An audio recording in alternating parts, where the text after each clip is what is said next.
Sophie, tu m'en veux pas?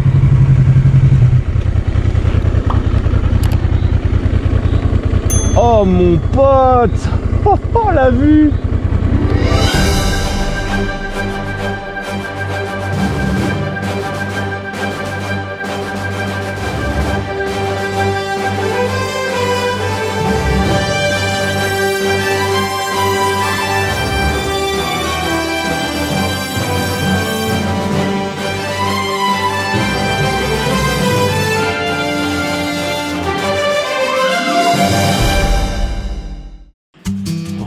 Regardez qui voilà. Notre ami le soleil.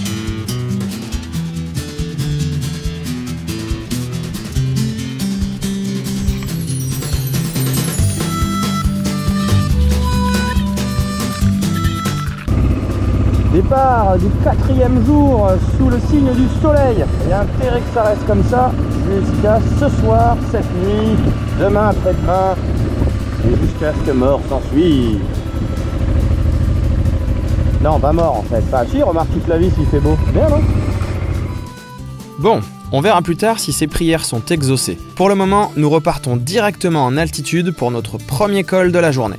Alors il faut quand même que je vous prévienne, cet épisode va être incroyablement chargé en paysages incroyables et vous risquez d'être pris d'une très soudaine envie de partir dans les Pyrénées. Mais au moins, vous êtes prévenus.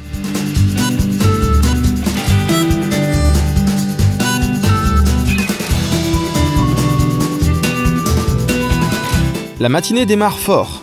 Les premiers kilomètres contiennent des virages dans tous les sens et le tout dans un environnement bien vert. C'est parfait.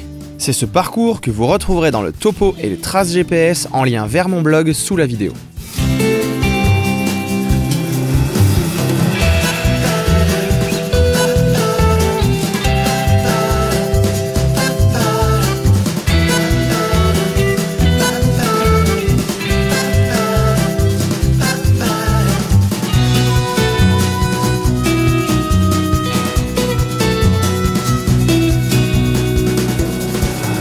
Voici le sommet du col, la vue a l'air sympa, alors voyons voir ce que ça donne depuis les airs.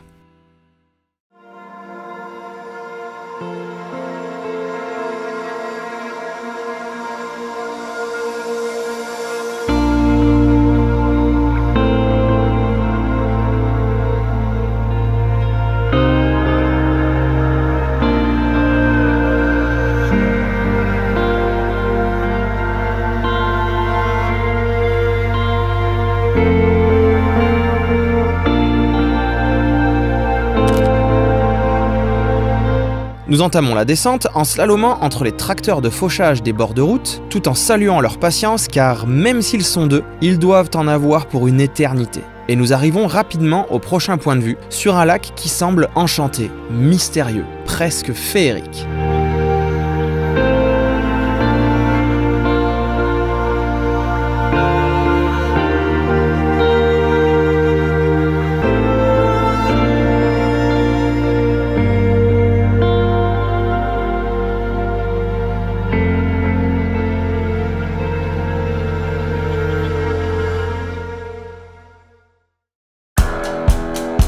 Hop hop hop, allez on se réveille, fin de l'intermède poétique et retour sur la route des cols des Pyrénées.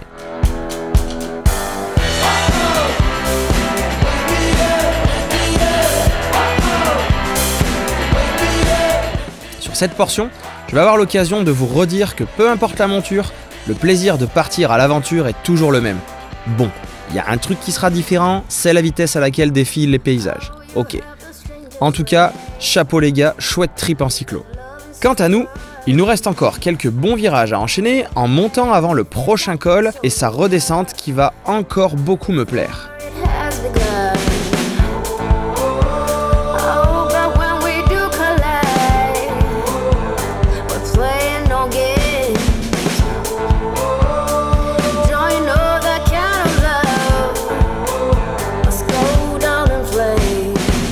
Honnêtement, je ne m'attendais pas du tout à cette route dans les sous-bois. L'ambiance est discrète, feutrée et surtout tournoyante. Alors, roulez jeunesse!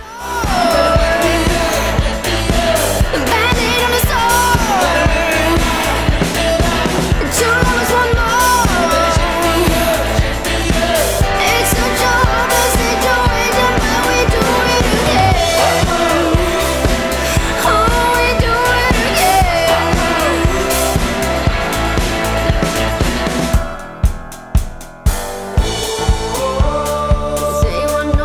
Nous arrivons en milieu de matinée et toute l'équipe commence à avoir une petite envie de café.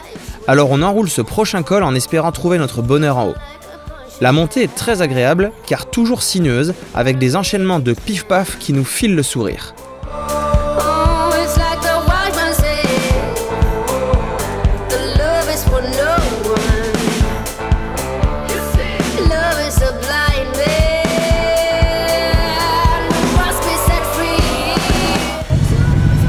Allez, café. Attention off-road les gars.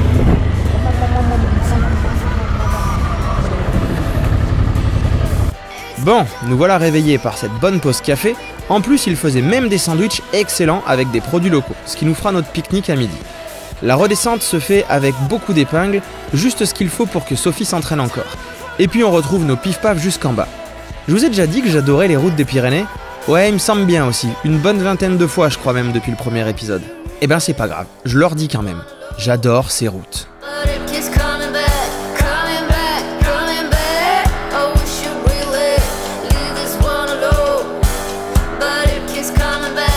Une fois en bas, on se dirige vers le col du port de Balès, qui avait l'air sympa, et bien accrochez-vous, il nous a totalement scotché.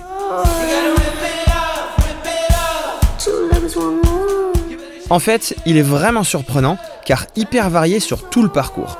Au début, ça commence un peu en mode forêt sympa, mais sans rien d'exceptionnel. Et puis, sans qu'on ne voit rien venir, ça change subitement, les arbres sont différents, on voit plus la roche, et au loin, les reliefs totalement recouverts de pins. La route est petite et malheureusement parsemée de gravier qui forment un petit tapis. Alors on monte prudemment, mais on s'en fiche totalement car les paysages sont en train de nous envoûter petit à petit.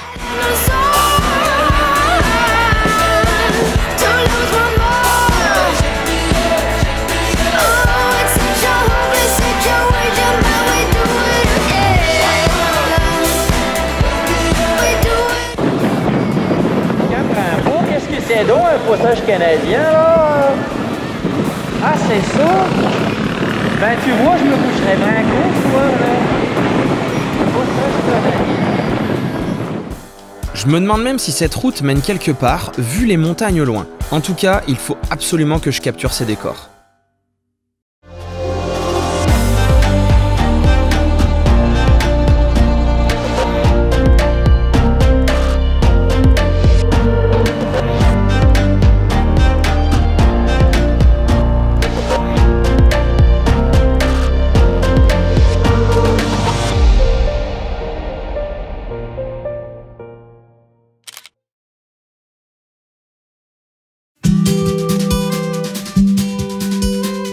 Je suis complètement sous le charme, cette nature est hallucinante ici. Je crois bien que Sophie et Tony n'en peuvent plus de m'entendre dire que c'est beau. Les pauvres, eux non plus ne se doutent pas que ce n'est qu'un début. Et là, soudain, au détour d'un virage, bam, nouvelle claque visuelle. Encore une autre facette de ce col. On doit être dans le jardin du paradis.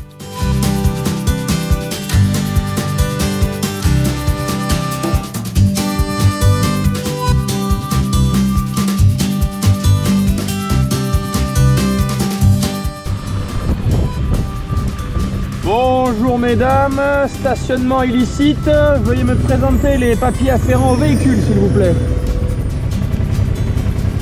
Ah ouais, t'es pas tout à fait inquiète toi. Dis donc 9171 là, c'est ta plaque ça? Qu'est-ce que c'est que ces plaques là? Allez fille.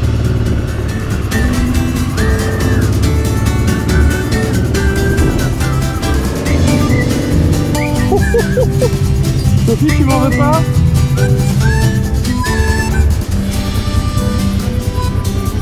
Oh mon pote. Oh la vue.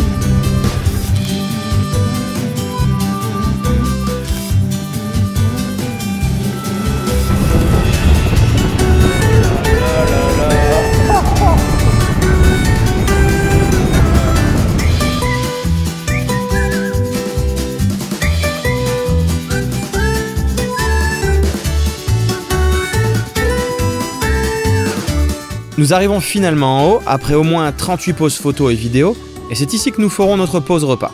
Et pour couronner le tout, il y a un camion qui vend des produits locaux, de quoi boire un coup, et qui nous donnera même plein de conseils pour la suite. Merci. Il n'y a pas que sage en fait, tu bois de l'eau. Remarque, je suis sûr qu'il y a de l'eau là-dedans. De l'eau de Belgique. Nous sommes actuellement dans un no man's land. Ici la Haute-Garonne, contre ici les Hautes-Pyrénées.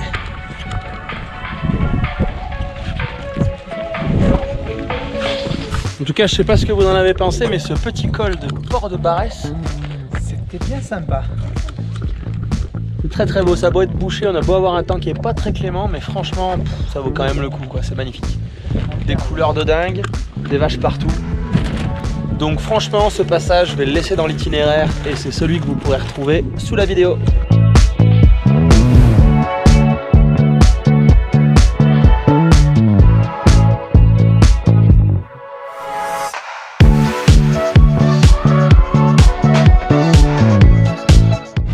Il y a clairement surpopulation là au niveau des habitants au kilomètre carré là. C'est des moutons chinois ou quoi?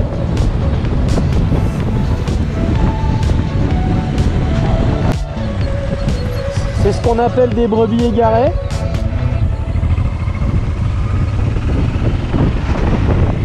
Nous revoici en bas dans une vallée, mais ça ne va pas durer. Nous sommes curieux de voir à quoi peuvent ressembler les prochains cols, mais la barre est déjà vraiment haute depuis le précédent. Allez, on se retrouve de l'autre côté, je vous garde le meilleur pour la fin, et ça va être un spectacle de haut vol, croyez-moi.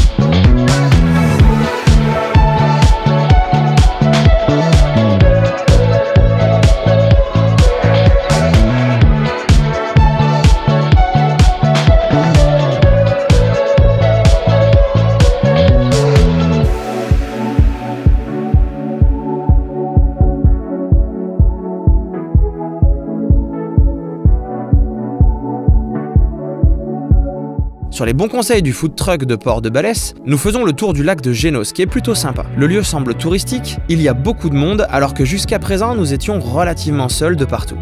Bon, vu les spas et resorts tout autour, ce n'est pas ici que nous passerons la nuit. Alors nous traçons vers notre dernier col. Malheureusement, la pluie s'est invitée dans notre parcours et ça ne présage rien de bon pour la suite. Sur la montée, la route semble sèche, alors j'en profite car elle est une nouvelle fois un régal à parcourir. Une fois en haut, nous ferons une réunion au sommet pour savoir si on tente la tente ou si on trouve un bungalow. À ce même moment, crac, une averse vient compliquer les appels téléphoniques des campings qui préfèrent rater une nuit même s'ils ont de la place pour plutôt louer uniquement à la semaine. Heureusement, nous tombons finalement sur quelqu'un de charmant qui va nous dépanner. On peut alors rejoindre sereinement notre dernier point de vue pour lequel vous n'êtes pas prêts. Lors du Tour de France d'Hexagone Tour, au guidon de sa flambante BMW R100 de 81, que j'avais suivi sur Instagram, j'avais particulièrement aimé ses photos au bord de lacs incroyables dans les Pyrénées. Bon, nous n'aurons pas la même météo que lui, et pourtant, nous nous apprêtons à voir certains des plus beaux paysages de ce trip. Sans compter que la route pour y aller est juste fantastique.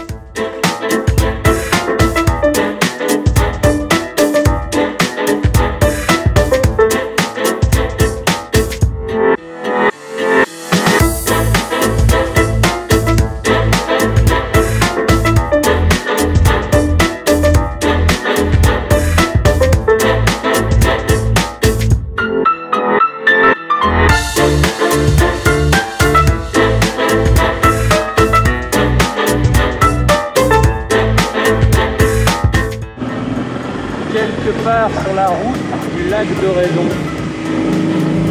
Et cette route, elle est juste magnifique. Sublimissime. Même s'il pleut et qu'il fait pas beau, il y a des couleurs de dingue encore. Génial.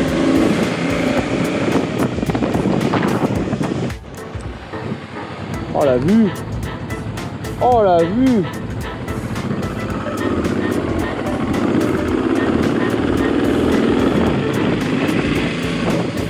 On a vraiment l'impression qu'on va au bout du monde là.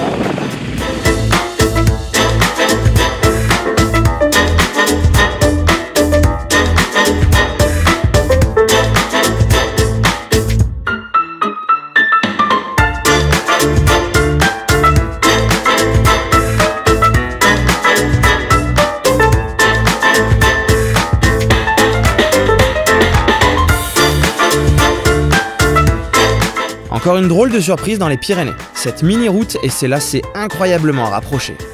Que ce soit vu du dessus ou depuis la route, cette partie est vraiment sympa.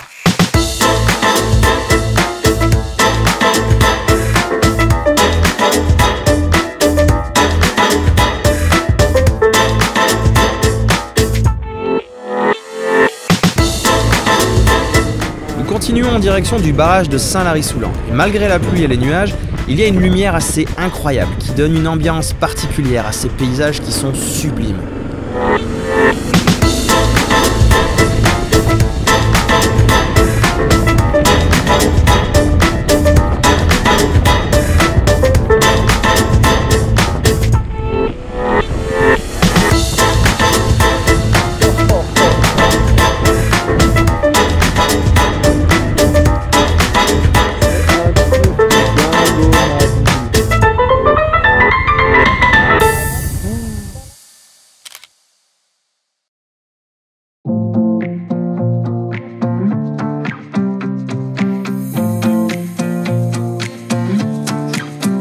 Avec cette pluie et le timing qui se resserre pour aller récupérer l'hébergement de cette nuit, nous n'irons pas plus loin vers le barrage. Alors nous redescendons vers le lac d'Orédon que nous apercevons déjà en contrebas. Il est magnifique. Même avec toute cette grisaille, entouré de toutes ces montagnes pleines d'arbres colorés, c'est un vrai coup de cœur.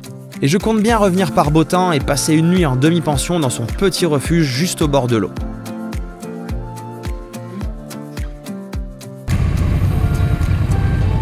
Waouh. Je vous laisse profiter de ces quelques images aériennes prises entre deux gouttes.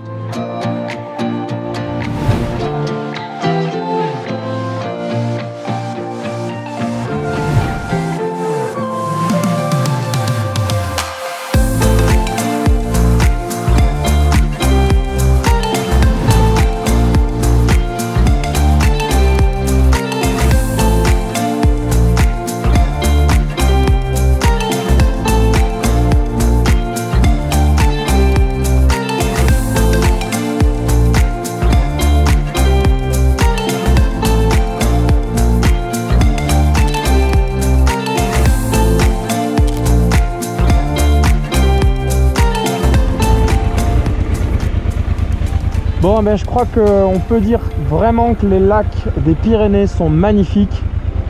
Je voulais voir les lacs de derrière, mais en fait c'est une réserve, donc il faut savoir que pour passer, bon déjà il va falloir payer le parking, mais la route est fermée de 9h30 à 18h, donc à bien retenir. Malheureusement nous on est complètement passé dans le créneau qui va pas, et on peut pas y aller à véhicule à moteur, donc il faudrait y aller à pied. Ça va pas être possible, il y a quelques kilomètres. Soit il faut revenir avant 9h30, soit il faudra juste se contenter de ce premier lac, déjà juste magnifique, avec le barrage de Saint-Lary qu'on aperçoit tout là-haut. Je voulais absolument avoir des images d'ici, alors j'ai laissé Sophie et Tony aller récupérer le bungalow pendant que j'attendais une éclaircie. Du coup, je rentre rapidement les rejoindre à Saint-Lary en traversant ces décors tout droit sortis d'un Jurassic Park. En mode recherche des copains. Je crois que je les ai trouvés. Ils ont l'air d'être là-bas.